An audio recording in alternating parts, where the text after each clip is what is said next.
Perpetua en nuestro país. María del Mar Bermúdez, ¿ha llegado usted a hablar con Juan José Cortés? ¿Le conoce personalmente?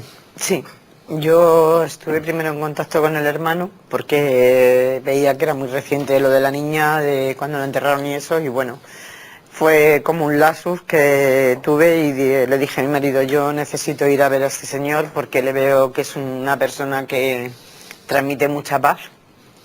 No soy, bueno, influye mucho el ser pastor evangelista, pero de verdad que cuando le conoces personalmente es una persona que lo lleva de forma diferente a como yo le llevo, ¿no? Porque yo estuve hablando con él y con su mujer, lo que pasa es que la mujer está todavía bastante mal, porque yo lo he vivido igual y lo sigo viviendo, y había cosas que no podíamos hablar delante de ella, ¿no? Yo lo que sí fui es a mostrarle mi apoyo, que ya se lo habíamos mostrado y le di el pésame por teléfono, pero yo necesitaba verlos y hablar con ellos. Incluso les he ofrecido la asociación que tengo, que por cierto ya la tengo, ya por fin después de 3 años me han concedido una subvención, y yo le dije que tenía mi asociación a su disposición. Incluso le dije que si le podía ayudar, porque él tiene también intención de llevar su caso al Parlamento de Estrasburgo, y yo le dije que iba a hacer todo lo posible para ayudarle, igual que a mí me han abierto el camino, ayudarle para que él pueda llegar hasta allí.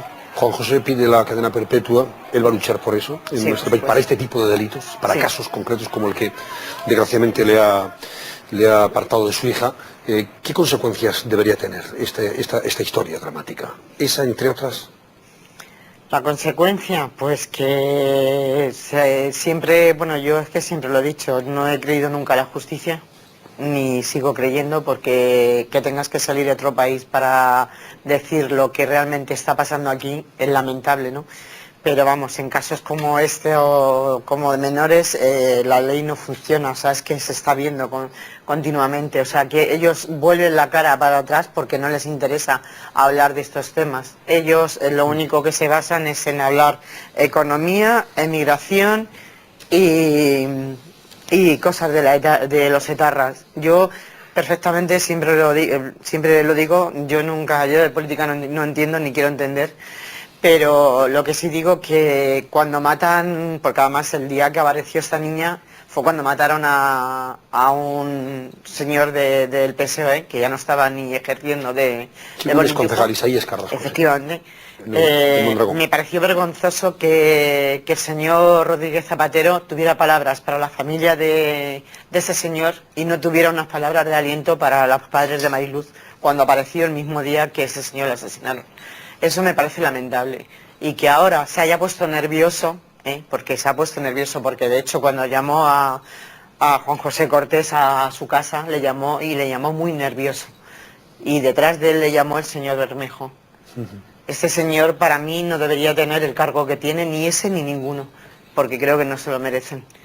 Porque es muy fácil hablar y adornar palabras, pero luego a la hora que tú pides algo es como si estuvieras cometiendo un crimen, y se ve como protegen mucho más a la delincuencia que a las propias víctimas, porque yo lo estoy viviendo en mis propias carnes, y otras víctimas que conozco a muchas, por desgracia, y lo vemos así de esa forma.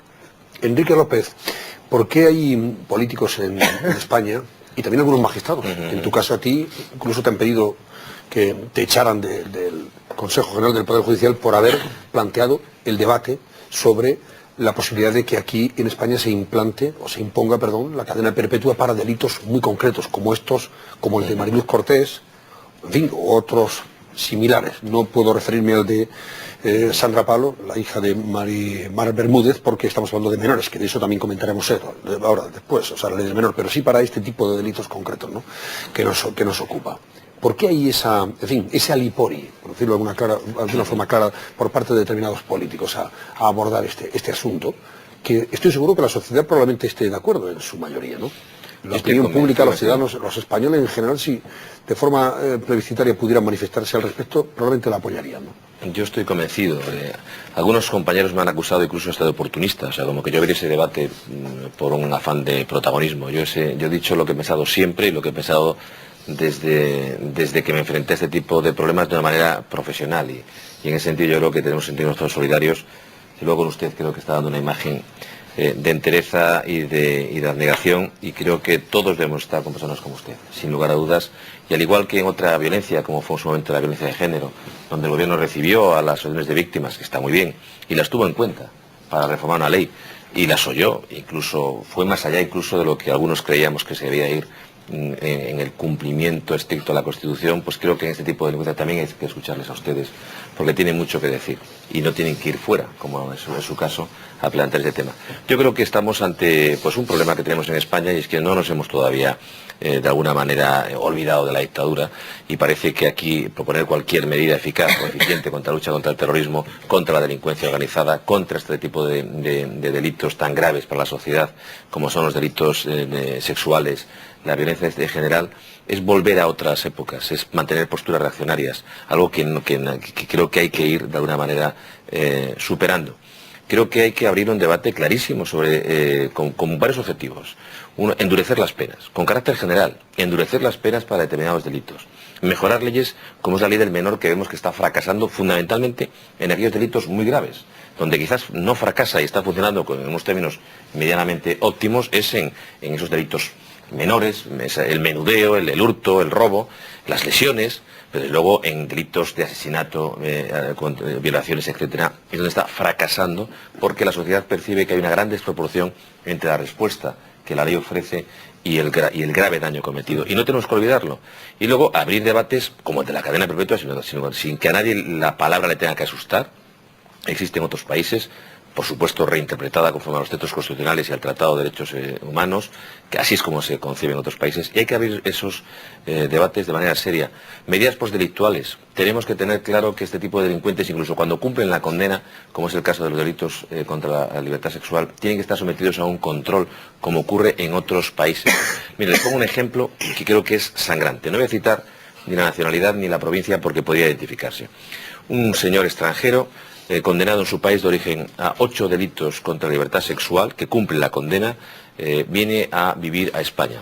Lo primero que hace cuando llega a la provincia en la que vive es pedir una licencia, 8 delitos sexuales contra menores, una licencia de apertura de una academia para enseñar su idioma a niños de entre 3 y 6 años. Y no tenemos ninguna forma de impedirle que ese señor abra esa academia. A pesar de los antecedentes sin lugar, que obran en a pesar de ello, es más, me consta que en el caso concreto se le denegó la apertura por insalubridad. O sea, hubo que acudir como lo de Al Capone, ¿verdad? O sea, que no le puedo condenar por asesinato, pero sí por fraude al Estado. Yo solo pongo como ejemplo para analizar cómo nuestro sistema falla hacia aguas por todos los sitios.